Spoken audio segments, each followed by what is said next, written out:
भन्नुमै भन्नु कसरी हिँड्न जान्नु भन्दा भने यता कत्रो ठुलो भन्नु पर्यो ए त्यस्तो के हो कत्रो सेलिब्रेटीहरूले इन्टरभ्यू नदिई फस भइरहेछ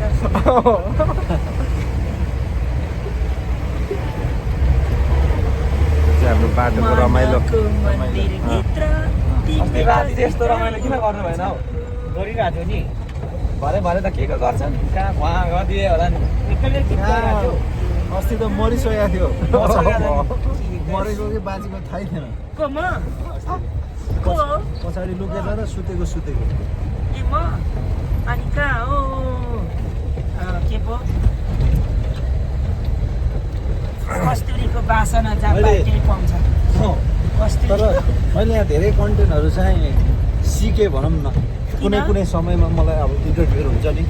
बोल्न पाउँदाखेरि उसको बारेमा अहिले धेरै बोल्न पाउँछु क्या उसको नाम लिएर होइन यस्तो पनि पात्र थियो यस्तो गर्थ्यो जस्तै मेरो फर्स्ट एक्सपिरियन्स लाइफमा मैले यत्रो 20-22वटा भिडियो गर्दाखेरि फर्स्ट टाइम होला मेकअप आर्टिस्ट जो चाहिँ हामीलाई सुटमा छोडेर ऊ चाहिँ सुट दिने क्या उसलाई मतलबै छैन त्यहाँ अब के भयो कसो भयो टचअप त्यो इन्सर्ट गर्दा त हाम्रो त हरेकचोटि टचअप हुन्छ नि त उसलाई मतलब छैन उसलाई टोपी मिले छैन कपाल के ऊ त पुरा सुत्दिरहेको क्या यो मेरो फर्स्ट एक्सपिरियन्स हो यो चाहिँ म राम्रो इन्टरभ्यूमा सुनाउँछु ऊ भन्दैन उसलाई नराम्रो किन गर्ने तर एउटा एक्सपिरियन्स यस्तो थियो काठमाडौँमा त पड्काउँछ नि डिरेक्टरले यस्तो चान्सै छैन नि अनि म पनि त्यही खालको डिरेक्टर आएको भए त म पनि त एक्टिभ हुन्थेँ नि मार्यो अब डिरेक्टरलाई के लाग्यो तपाईँलाई त झन् जहिले तैँले 2 दिन राम्रो हुने खाले मेकअप लगाइदिइहालेको थिएँ जस्ट टोपी सानो भएर यसरी तान्दा चाहिँ निधारमा चाहिँ गयो कि चाहिँ मलाई फिल भइरहेको थियो होइन तर ठिक छ उहाँ चाहिँ तर एउटा के राम्रो हो भने उहाँ यही लाइनमा होइन रहेछ त्यही भएर पनि उहाँले अब त्यो उस लिएको होला उहाँलाई यो लाइनमा हिँडेको भए त अब थाहा हुन्थ्यो नि त किनभने यही लाइनमा हिँडेको भए चाहिँ उहाँलाई थाहा हुन्थ्यो कि मैले यस्तो गराए भए अर्कोचोटिबाट काम पाउँदिनँ थिएँ भनेर मलाई त कहाँ यो कुरा त थाहा थियो त डोनालाई पनि गर्नुपर्ने मेरो अब प्राइभेट आर्टिस्ट होइन प्राइभेट भन्दा पनि जस यसलाई मात्रै धेरै गरिरहने मान्छे हो नि त अनि कत्रो ठुलो मेकअप आर्टिस्टहरू क्यामेरामेनको हुन्छ अरे नै मेरो भाइ छ भनेर रिजेक्ट हानिदिन्छ त्यो आर्टिस्टहरू तपाईँमा आएर फेरि होइन भने त कस्तो मान्छेहरू चाहिँ फ्यान फलोइङ मलाई चाहिँ थाहा छैन म हावा त्यस्तो नभन गाली गर्छु मान्छे अन्त अन्तिममा आएर त म त घुस अनि मलाई ए तैँले डोना थामा नचिन्ने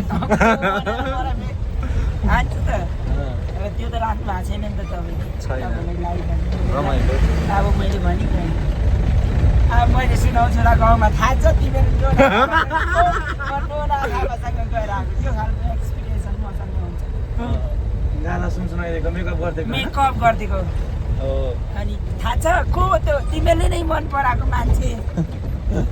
जिब्रो टोकिदिया भन्नुहुन्छ है हजुर जिब्रो पनि टोकिदिया भन्नुहुन्छ है जिब्रो टोकिदियो त्यतिसम्मको हद बेजती त छैन होला गाउँमा पनि बरु पैसामा भेटेकै छुइनँ भन्थ्यो होला सब मान्छे देख्यो हद हुन्छ डोला थापा यो कुराहरू त अपलोड हुन्छ है लो हजुर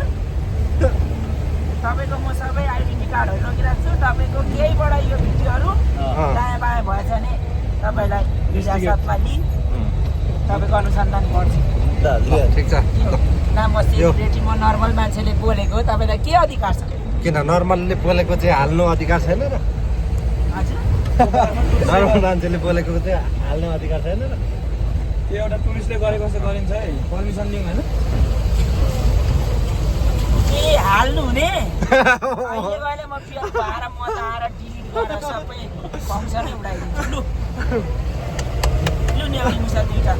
लु त म माघे सेवाहरू लोथर के हो समय यो पावाली यो माग्ला सेवाहरू यस्तो मान्छे त भेटिएको छैन त हो